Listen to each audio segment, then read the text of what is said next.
buscou colocar a sua palavra.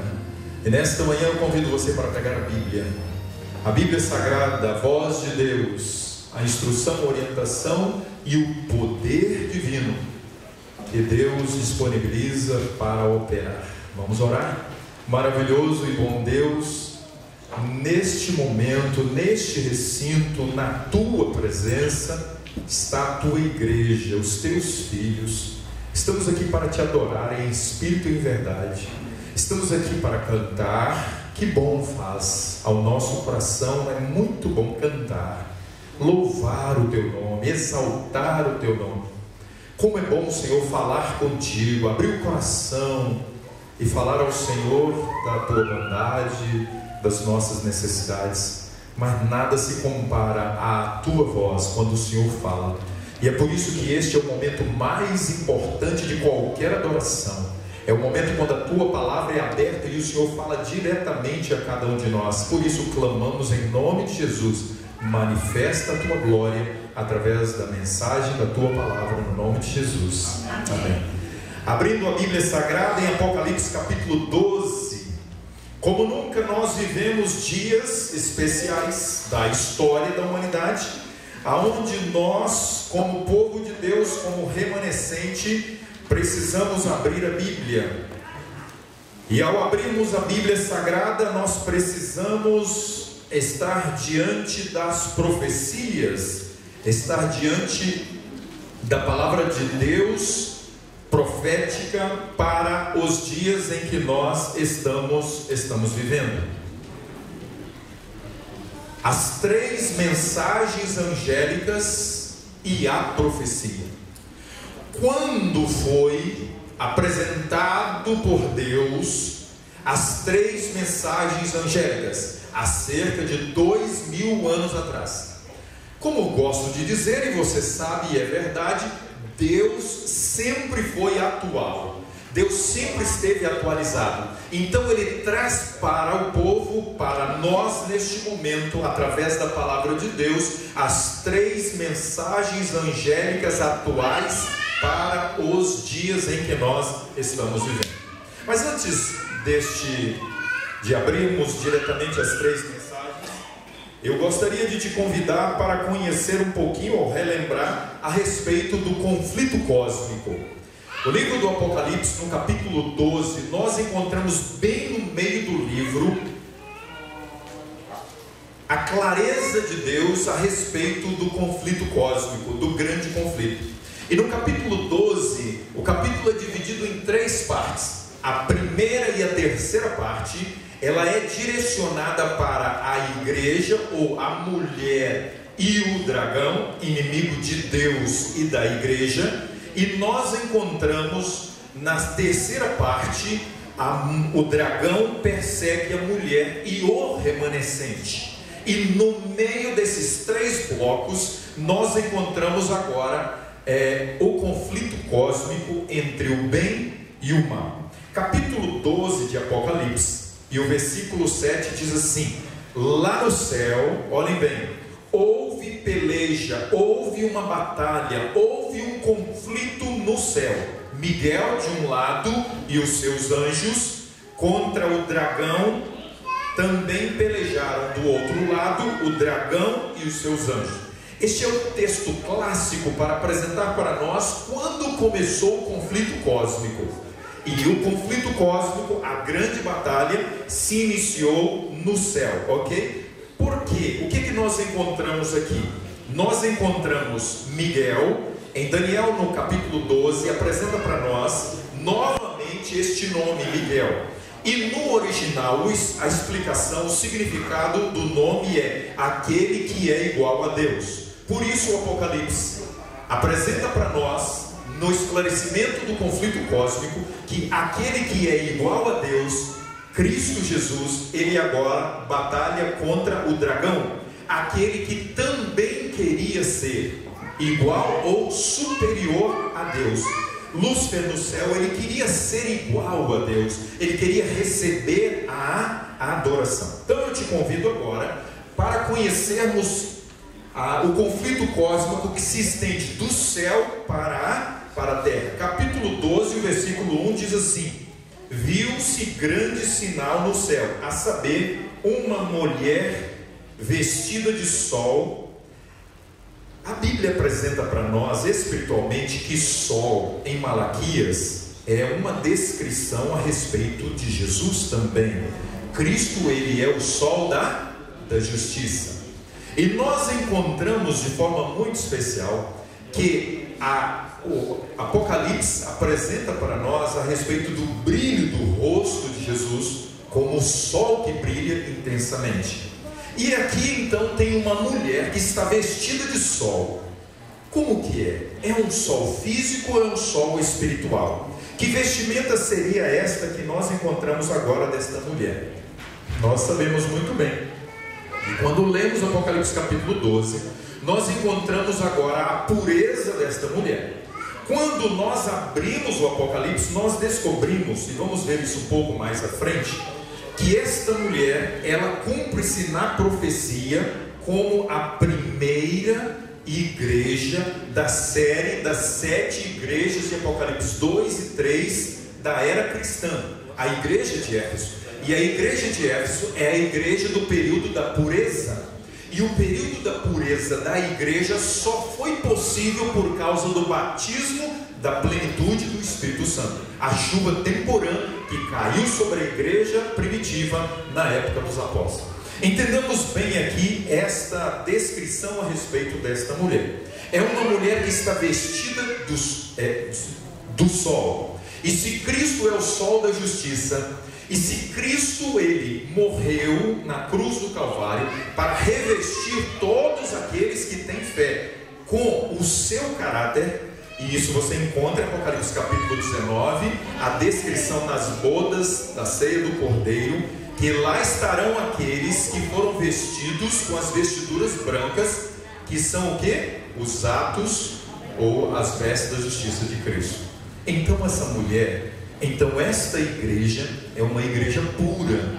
Então esta igreja é uma igreja que é revestida pelo caráter de Cristo. É só você lembrar muito bem que lá em Antioquia, os discípulos brilharam tanto o sol da justiça, os discípulos brilharam tanto o caráter de Cristo, que eles foram chamados de uma extensão de Cristo, de cristãos. Nesta manhã, eu queria dizer para você e para mim, que é um privilégio, mas é um grande desafio para nós, buscarmos tanto a Cristo, que o mundo veja Jesus em nós, na nossa fala, no nosso comportamento, nas nossas aspirações. Capítulo 12, versículo 3, diz agora que viu-se um dragão. Viu-se um dragão. Quem é este dragão? Ele é o inimigo de Deus. Ele é aquele que combate contra Deus e todos aqueles que se aliam a Deus. O que é que ele fez? Versículo 6 do capítulo 12 diz assim: a mulher, esta mulher do capítulo 12, verso 1, fugiu para o deserto. Nós vamos ver daqui a pouquinho, um pouquinho mais detalhes. Onde seria esse deserto? Só antecipando a nossa ansiedade, esse deserto seria um lugar não habitado. Ela fugiu para um lugar que não era um lugar que tinha grande população, e foi para os Estados Unidos. Nós vamos ver daqui a pouquinho, no ano 1620, um grupo perseguido pelo dragão, um remanescente fiel de Deus, sai da Europa, da Holanda, e vem para Nova Inglaterra, no leste dos Estados Unidos, para fixar residência. Ali então eles poderiam viver livremente para adorar a Deus. E o texto bíblico diz: onde lhe havia Deus preparado um lugar para que nele a sustentem durante 1260 dias. Esta é uma das mais longas profecias da Bíblia, que começou no ano 538, quando agora o poder romano papal assumiu o comando mundial, juntamente com Justiniano, que estava como imperador romano. Ele divide o império e passa o comando agora para o Papa. E ele então, oficialmente, no cumprimento da profecia bíblica, inicia-se os 1260 anos. É importante para nós sabermos nessa noite. Agora, no mesmo capítulo 12, Na terceira parte, nós encontramos a descrição de que o dragão persiste na sua perseguição ao remanescente fiel. O dragão, ele nunca desistiu de perseguir o fiel de Deus. Por isso você e eu nos preparemos para a reta final, porque o dragão ainda tem como meta perseguir os fiéis. De alguma forma, de diferentes estratégias, ele procura perseguir o povo de Deus. Capítulo 12, o verso 17, nós encontramos agora uma descrição mais clara a respeito deste remanescente. Porque ao longo da história você encontra remanescente, por exemplo, que não guardou todos os mandamentos, mas que foi remanescente de Deus com base na luz que havia recebido como mensagem divina. Exemplo, Martinho Lutero. Capítulo 12, verso 17 diz: irou-se o dragão e foi então o que? Perseguir. Irou-se o dragão contra a mulher e foi pelejar, perseguir os restantes da sua descendência. Na descrição de 12, 17, quem são estes, ou que remanescente é este? Os que guardam todos os 10 mandamentos e têm o testemunho de Jesus. Se você for para a história, e eu convido você para uma ansiedade especial, passaremos o mês de outubro mergulhando profundamente na história do movimento do advento da Igreja Adventista do Sétimo Dia, o mês inteiro. Teremos aqui dentro da igreja os móveis do santuário, talvez as cortinas. Não dá para colocar aqui a estrutura física, porque o teto é baixo. E eu quero convidar você para orar por esse momento, onde, como povo de Deus, nós vamos voltar ao passado e relembrar a nossa história, as nossas doutrinas, os nossos pilares, ok? O que nós encontramos no capítulo 12, verso 17? Nós encontramos que 12, 17, irou-se o dragão contra a mulher e foi pelejar contra quem? Contra os restantes. Quem é o remanescente fiel? É aquele que permanece fiel. Muito simples, não é verdade? Você e eu, que somos inteligentes, que conseguimos captar as coisas, quem é o remanescente? É aquele que permanece fiel às características do povo de Deus para os últimos dias. Agora eu preciso te convidar para a gente ver um pouquinho mais, capítulo 14, versículo 12. Também é a descrição agora do remanescente, capítulo 14, versículo 12, que está dentro da terceira mensagem angélica. Diz assim: aqui está a perseverança, aqui está a paciência, aqui está a determinação dos santos, os que guardam os mandamentos de Deus e a fé em Jesus. Nós vimos duas características no capítulo 12, verso 17. Guarda os mandamentos e tem o que? O testemunho de Jesus. E o interessante é que João dá novamente ênfase e repete: ele guarda os mandamentos, a lei de Deus. O ponto de controvérsia para os últimos dias, o quarto mandamento, o santo sábado. E ele diz que ele guarda os mandamentos e guarda também o que? A fé em Jesus. A justificação pela fé. Quem é e o que ele faz, este remanescente? Amados, as três mensagens angélicas, elas fazem parte do cumprimento profético junto com o surgimento ou o nascimento do remanescente para os últimos dias, no tempo do fim. E isto se cumpriu oficialmente a partir de 1844. As três mensagens angélicas e a profecia. O remanescente fiel e a sua missão. Entenderam bem? O remanescente, a Bíblia descreve para nós quem é esse remanescente para os últimos dias, para o tempo do fim, que ele guarda os 10 mandamentos, ele tem o testemunho de Jesus, que é o dom profético. Isso quer dizer que esse movimento receberia o privilégio de ter um profeta ou uma profetisa, e se cumpriu em Ellen White. E terceira característica, ele abraça a justificação pela fé, ele abraça a mensagem, a totalidade da mensagem do santuário. Agora, qual é a missão desse remanescente para os últimos dias? Foram os adventistas do sétimo dia postos no mundo como atalaias e portadores de luz. A eles foi confiada a última mensagem de advertência. qual é a última mensagem de advertência na história da humanidade. Se é a última mensagem, isso quer dizer que depois desta mensagem não teria o quê? Uma outra mensagem. Tal é a importância desta mensagem. Então vamos conhecer qual é essa mensagem? Que diz assim: confiada a última mensagem de advertência ao mundo que está a perecer. Sobre eles incide maravilhosa luz da palavra de Deus. Amados, a Bíblia Sagrada e a Bíblia Sagrada é a única regra de fé. Como está o estudo da palavra de Deus na sua casa?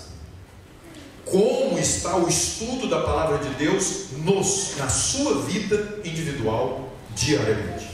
Se nesta manhã há alguém aqui que não tem se envolvido numa relação tão íntima com a voz de Deus através da sua palavra, o meu apelo, na minha responsabilidade, que você tome uma decisão hoje, aqui e agora, de colocar a Bíblia como grande importância na sua vida. Sem o alimento espiritual seremos fracos. Sem o alimento espiritual vamos fraquejar. A Bíblia diz em 1 João diz para os jovens, ele diz: vocês são fortes. Onde está a força do jovem? Ele diz: porque a palavra de Deus permanece em nós. Na reta final, sem a Bíblia, sem a palavra de Deus, não poderemos resistir aos ataques do inimigo.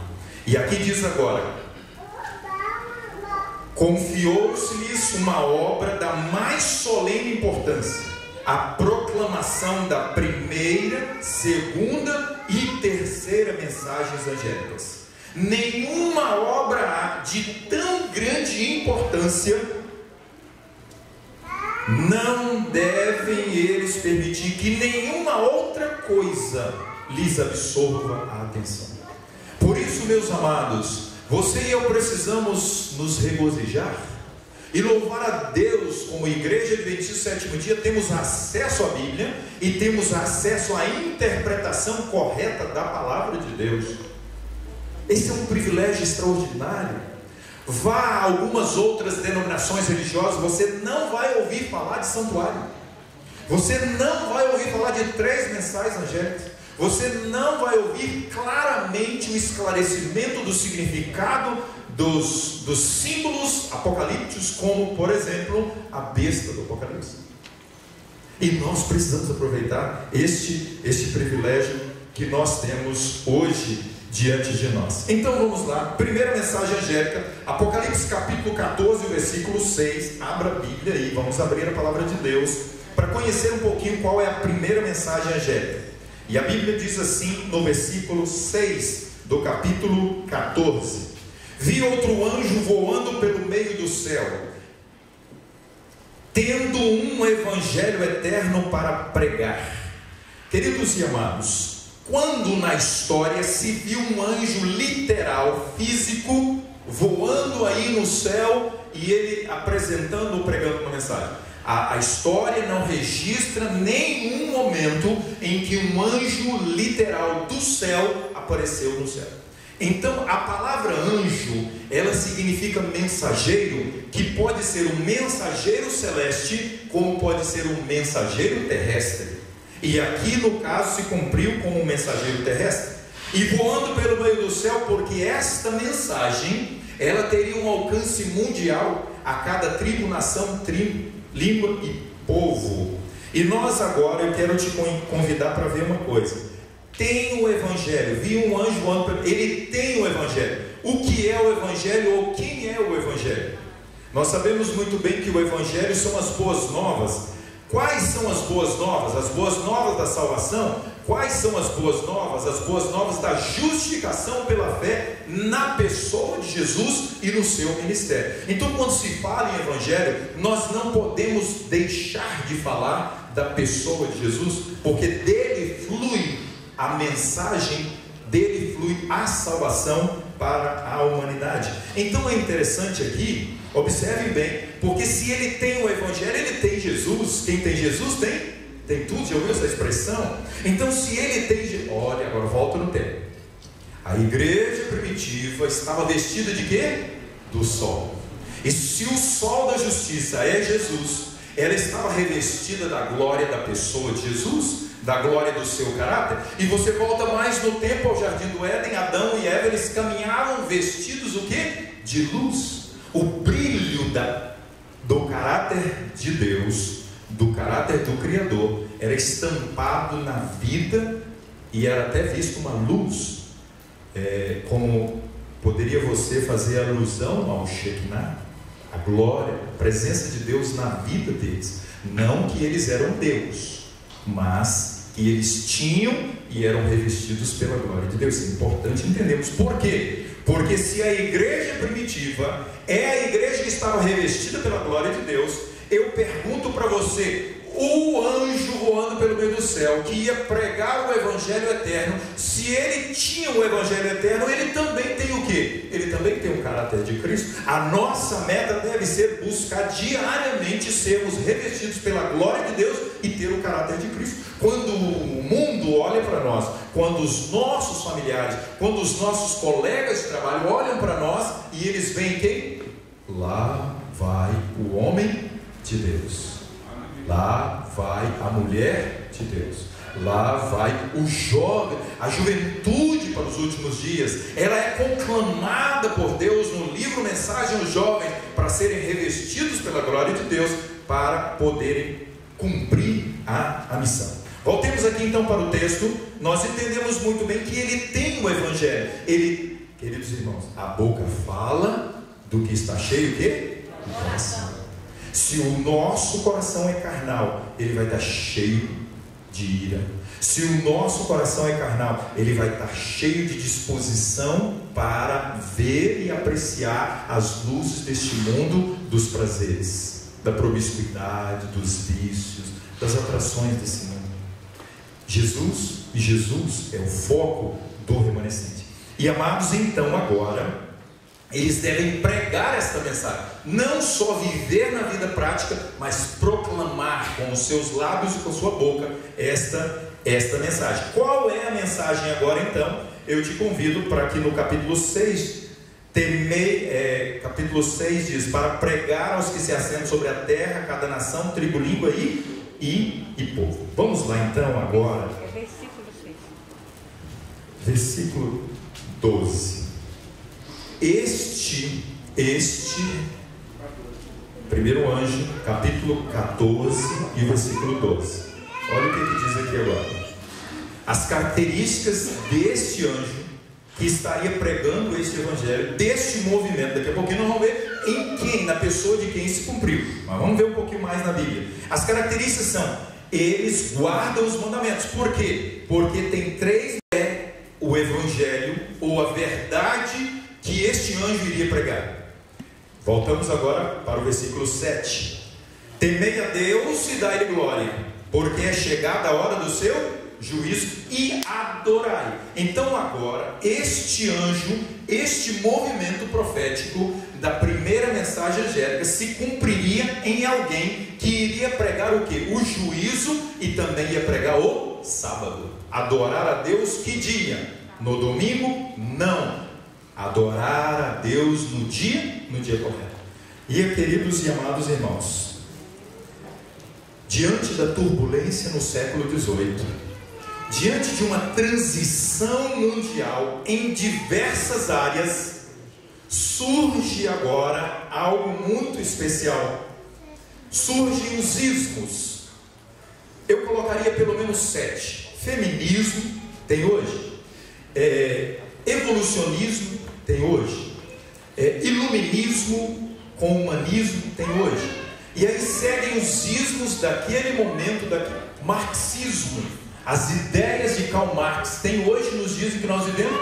Então você me confirma que a profecia de Apocalipse capítulo 14, o versículo 6 e 7, que aquela mensagem é uma mensagem também para os nossos dias, porque quando esta mensagem surgiu, o mundo vivia as revoluções, inclusive a revolução religiosa. Foi naquele período que surgiu a primeira sociedade bíblica britânica, em 1804. Foi naquele período que surgiram ao redor do mundo homens pregando as mensagens apocalípticas, Manuel Lacunza, Eduardo Irving, e aí segue muitos outros que estavam pregando nesse momento, que era o cumprimento da sexta festa israelita.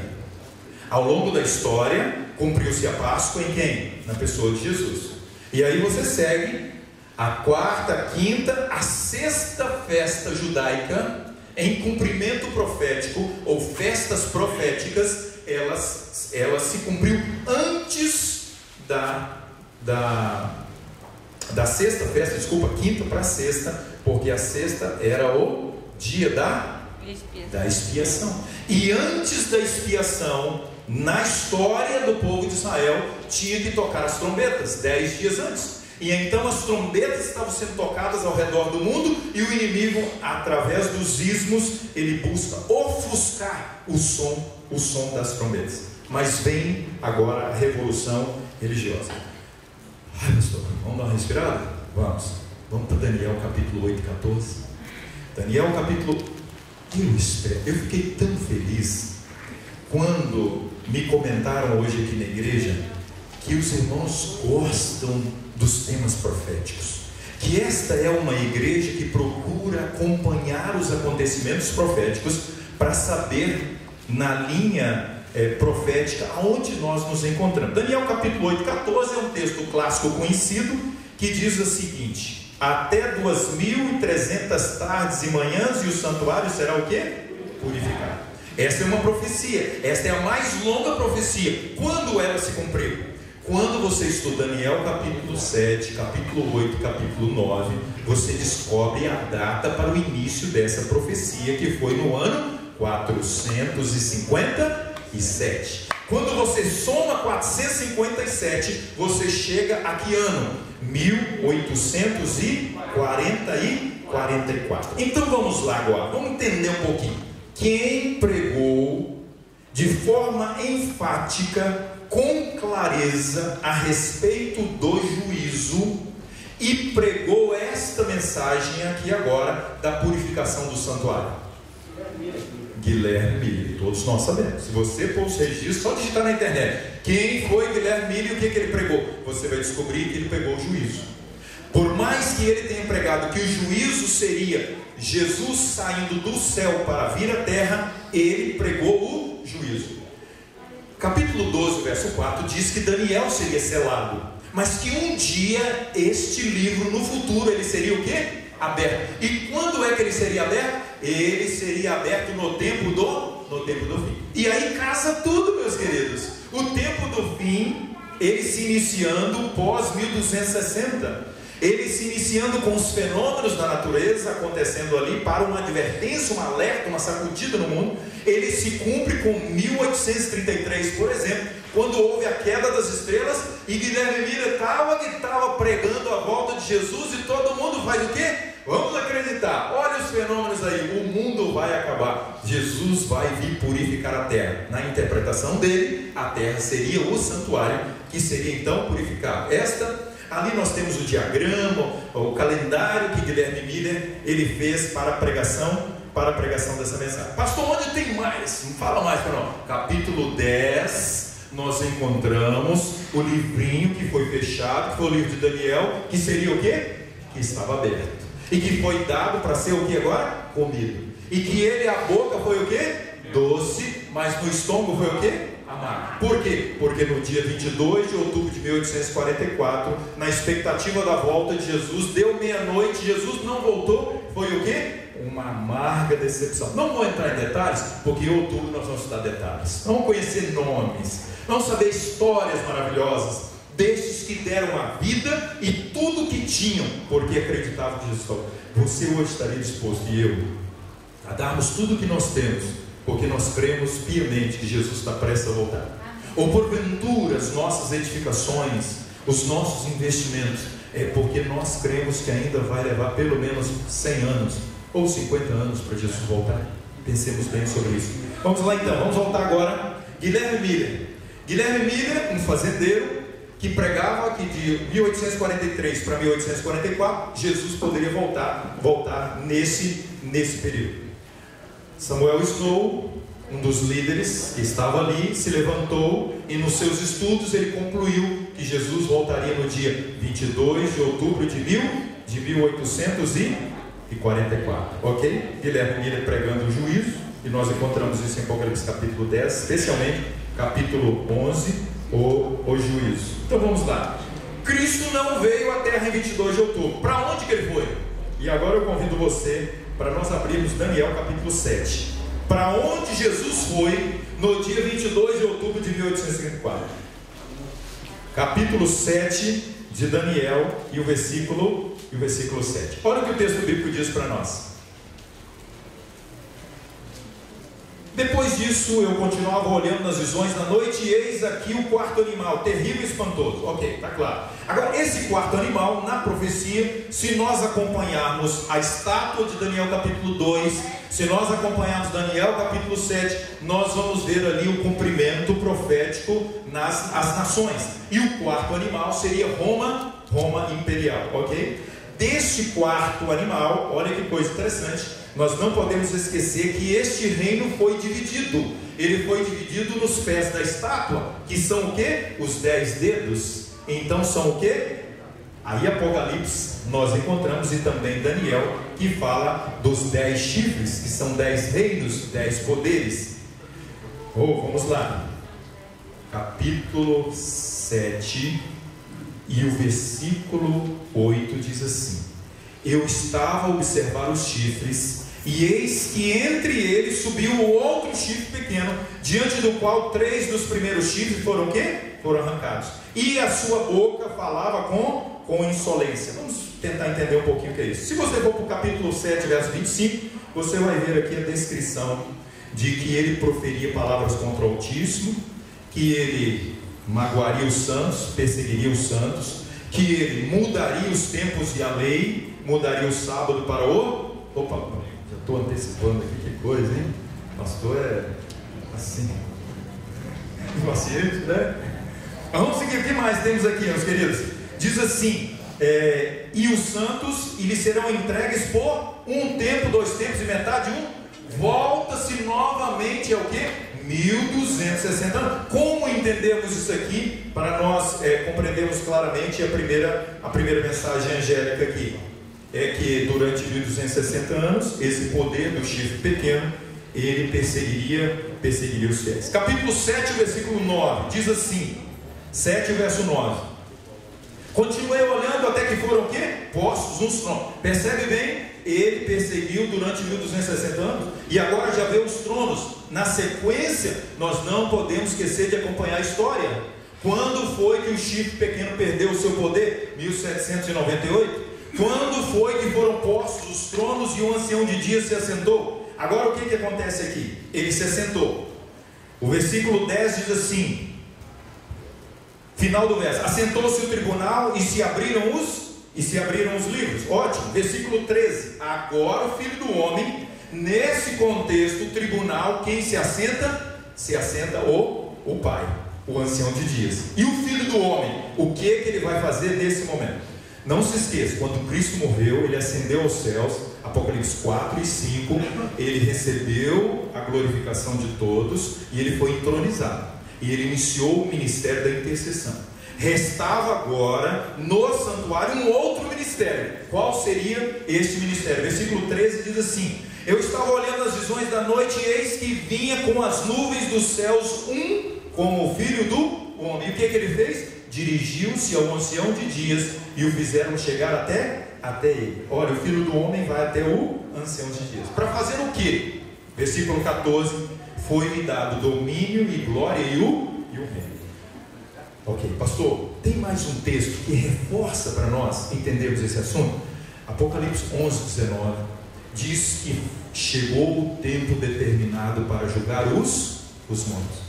E então foi-lhe dado o domínio, o poder e a glória, para que ele pudesse então fazer o quê? Julgar os mortos. Primeira mensagem angélica, meus queridos. Guilherme Miller agora, ele vem para pregar o juízo. Ele vem para pregar a volta de Jesus. Nesse contexto dele pregar a volta de Jesus, Deus dá a luz através das visões de Ellen White, esclarecimento a respeito do santuário e das 2.300 tardes e manhãs. O que foi que aconteceu?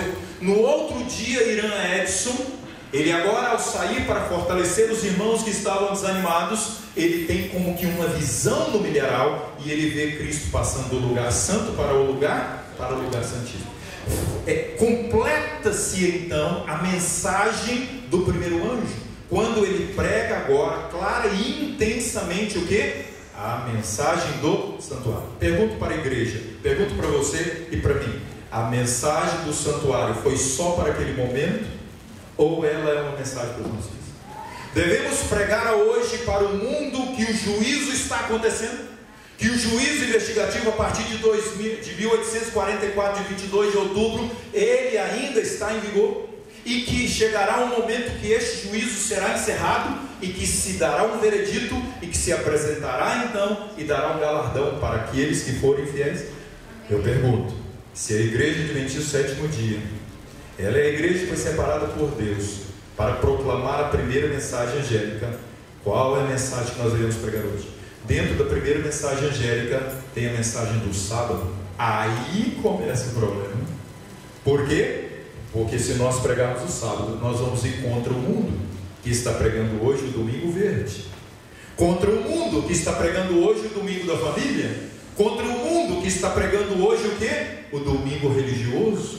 Nós precisamos. Os Estados Unidos, eu não vou passar hoje para vocês, possivelmente quando editar eu posso colocar documentos, registros de quanto eles estão conclamando a nação americana para se voltar para Deus, para resolver os problemas da violência, para resolver o problema econômico, para resolver o problema moral americano. Eles estão dizendo que precisam votar as leis azuis. Eles precisam votar um dia. Eles precisam votar um dia para ser o dia para Deus. E aí Deus vai abençoar a nação. E o que as outras nações do mundo inteiro vão fazer? As outras nações, elas vão seguir a proposta da besta que surgiu da terra, os Estados Unidos da América. Amém? Vamos um pouquinho mais? Pode ser? Segunda mensagem angélica, capítulo 14, versículo 8 de Apocalipse. Nós encontramos agora uma descrição a respeito de uma outra mulher, a respeito de um outro povo. Que povo seria esse? Capítulo 14 e o versículo 8 diz assim: olhem bem, se a igreja adventista se encaixa no perfil do remanescente, a igreja adventista tem que pregar a segunda mensagem. A primeira já está clara, nós temos que pregar o juízo investigativo, o santo sábado. Agora então a segunda mensagem angélica é a seguinte: o texto bíblico diz: seguiu-se outro anjo segundo, dizendo: caiu o quê? A grande Babilônia. Então não é uma pequena, ela é a grande. E ela tem feito o quê? Dado de beber a todas as nações do vinho da fúria da sua prostituição. A pergunta é: quem é Babilônia? Gênesis capítulo 10, versículo 10 e Gênesis capítulo 11, de 1 a 9, nós encontramos a descrição a respeito da Torre de Babel. Nós encontramos a descrição de que foi Nimrod, aquele que edificou a cidade de Babel, correto?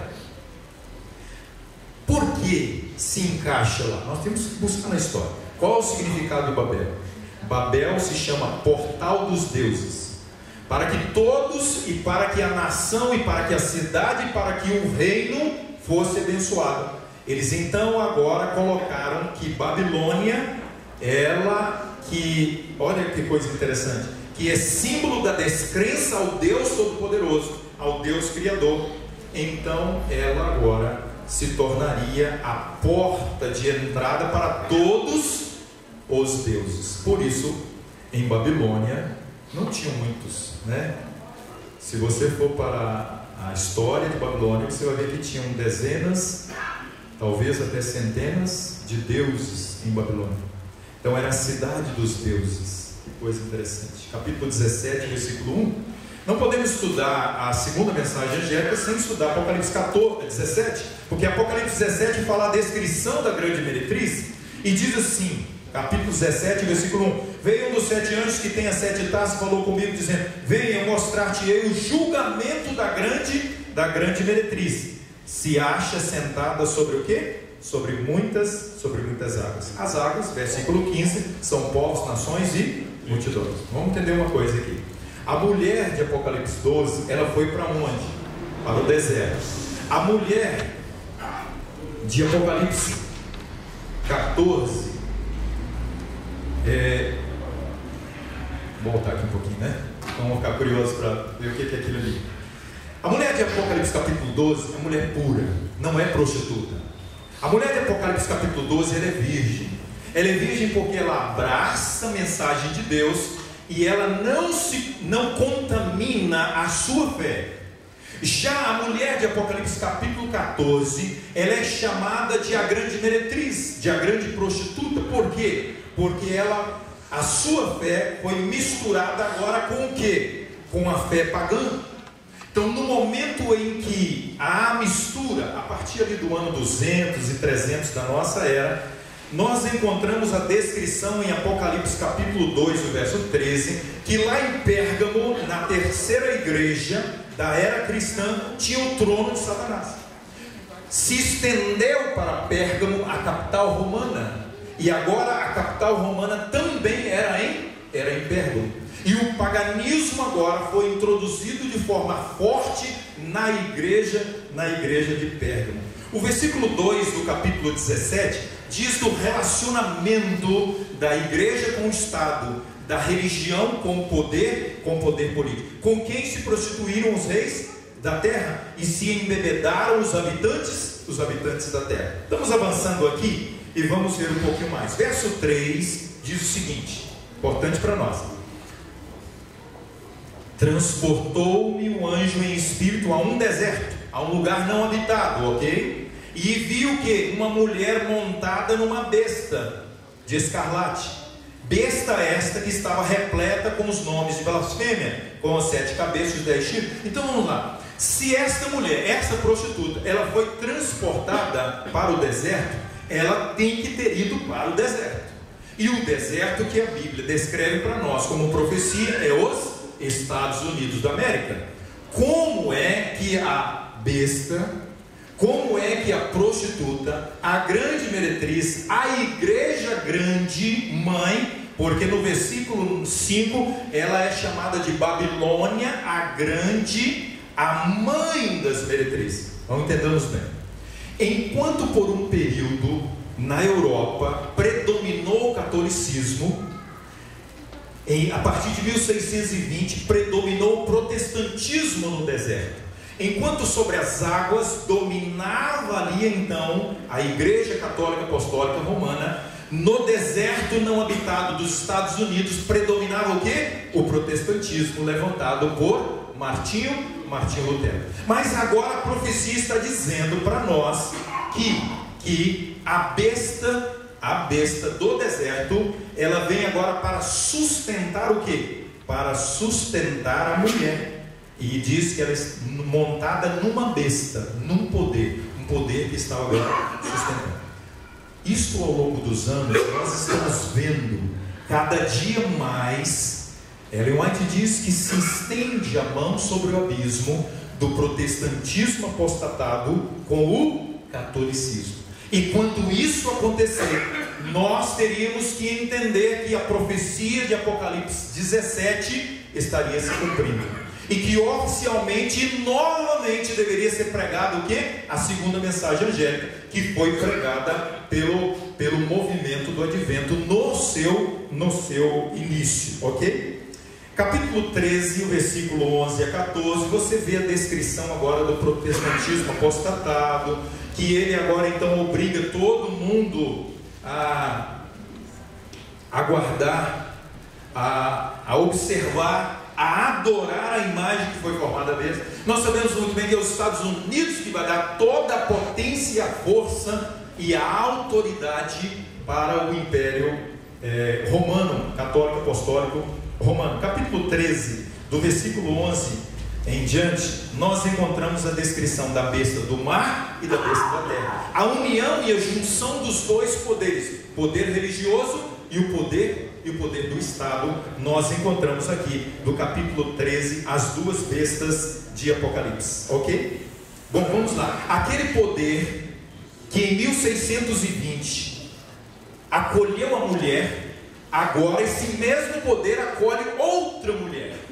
Ele acolheu a mulher pura, ele acolheu a igreja fiel de Deus que veio da Europa, e agora ele acolhe a meretriz, que é o que nós encontramos em Apocalipse capítulo 17. Só que em Apocalipse capítulo 17 diz para nós aqui também que ela estava repleta de nomes blasfêmios. Se a gente for para Daniel 7, nós vamos... Quais são as blasfêmias hoje desse império, ou desta cidade, ou deste poder, ou desta denominação religiosa? Quais seriam as blasfêmias que nós encontramos hoje? Meus amados, poder para perdoar pecados. Quem tem? Jesus Cristo. Vigário, o Filho de Deus, aquele que se coloca no lugar. Eu não tive condições de achar um texto. Leão 12, me parece, ou Leão 8, ele diz o seguinte: nós, os papas, estamos no lugar de Deus aqui na terra. Isso é blasfêmia ou não? Nós temos poder para mudar as leis, nós temos poder para perdoar os pecados. O que foi que aconteceu primeiro? Primeiro, a igreja cristã, ela se envolveu com o paganismo, através da liderança de Constantino. Depois, quando Justiniano passa o poder para o Papa, a partir do ano 538, nós encontramos agora o vestido de púrpura. Olha, não é vestido de branco, nem do sol da justiça. Nós sabemos muito bem que a cor escarlata, a cor vermelha, ela tem o simbolismo de quê? De pecado. Adornada de ouro, de pedras preciosas e pérolas, tendo na mão um cálice. Você sabe que ao longo dos anos, a partir do ano 538, nas inquisições, nas cruzadas, a Igreja Católica Apostólica Romana, ela ficou muito rica. Hoje a riqueza que tem no Vaticano é algo extraordinário. Vamos lá, para fechar aqui, meus queridos e amados, abraçou o paganismo e abraçou agora o que? Tudo aquilo que vinha a Igreja Católica Apostólica Romana, ela abraçou. Hoje, se você for ver claramente, está escancarada para qualquer doutrina que surge. Doutrina, por exemplo, contra o estabelecimento de Deus do matrimônio, homem com homem, agora pode. E Paulo já no capítulo 1 de Romanos, ele já falou sobre isso. E aí você segue, por exemplo, a Bíblia diz o sábado é o dia do Senhor. A Igreja Católica está dizendo que o domingo é o quê? O dia do Senhor. E aí segue muitas outras. Ela é mãe, todas aquelas, todas, que seguirem a filosofia da Babilônia, são chamadas de filhas de Babilônia. Se nesta manhã há alguém aqui que ainda não tem essa luz, eu queria te dizer claramente uma coisa: o sábado é o ponto de controvérsia. O sábado vai definir claramente quem estará com Deus, ou quem estará com Miguel no conflito cósmico, ou quem estará com o dragão, que vai impor oficialmente, muito em breve, a guarda do domingo no lugar do sábado. O verso 17 diz que os reis, olhem bem aqui o verso 17, a mulher que viste é a grande cidade, que domina sobre os reis da terra. Vamos fechar isso aqui, queridos, claramente. Quem é hoje que tem influência mundial? Joe Biden, é isso mesmo? Mais do que Francisco? Não tem. Nos bastidores, se você investigar, você vai ver que a influência do poder religioso está acima do poder político. E o mais interessante, meus amados, é que haverá uma influência tal que o poder político simplesmente vai obedecer à sociedade, que conclama agora o que? A exaltação ao poder romano sob a liderança do Papa. Não sabemos quando e nem sabemos qual será esse Papa. Nós só sabemos muito bem uma coisa, e bem claro para nós, que a Babilônia se prostituiu. E eu convido você para olhar uma coisa nesse fechamento: o grande contraste entre a igreja pura e a igreja impura. Um grande contraste entre a igreja verdadeira e a igreja falsa. E a segunda mensagem angélica deve ser pregada e ela vai cutucar. Ela vai cutucar a onça e com a vara o quê? E com a vara curta. Porque, meus queridos, no momento em que o remanescente fiel de Deus levantar claramente, e eu queria dizer para você uma coisa: Deus novamente levantou Ted Wilson. E Ted Wilson foi claro na sua entrevista e no seu sermão de que a igreja de Deus deve pregar as 3 mensagens angélicas. Hoje nós estamos vendo aqui a primeira e a segunda mensagem. O juízo, a volta de Jesus, o que acontece hoje no santuário celestial, no lugar santíssimo. O seu nome e o meu nome devem estar diante de Deus puros. E a queda de Babilônia, que o domingo não é o dia verdadeiro de guarda, mas que o sábado é o dia do Senhor. Nesta manhã, louvado seja Deus por esse livro, amém, irmãos? Amém. Queridos e amados, a Bíblia apresenta para nós a revelação e o desfecho dos mistérios de Deus para os últimos dias.